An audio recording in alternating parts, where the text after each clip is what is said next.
Yanvarın 2-sində gözlənilən hava şəraiti açıqlanıb. Milli Hidrometeorologiya Xidmətinin məlumatına əsasən Bakıda və Abşeron yarımadasında hava şəraitinin gün ərzində arabir yağıntılı olacağı gözlənilir. Günün birinci yarısında yarımadanın bəzi yerlərində intensivləşəcəyi, yağışın sulu qarla qarışıq yağacağı ehtimalı var. Güclü şimal-qərb küləyi əsəcək. Şimal-qərb küləyi axşam mülayimləşəcək. Havanın temperaturu gecə 1-3 dərəcə, gündüz 3-5 dərəcə isti olacaq.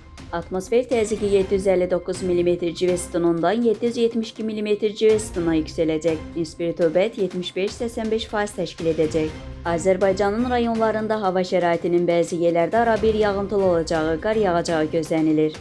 Ayrı-ayrı yerlərdə intensiv olacağı ehtimalı var. Axşam yağıntılar tədricən kəsiləcək. Gecə və səhər arabir duman olacaq. Qərb küləyi ayrı-ayrı yerlərdə arabir güclənəcək.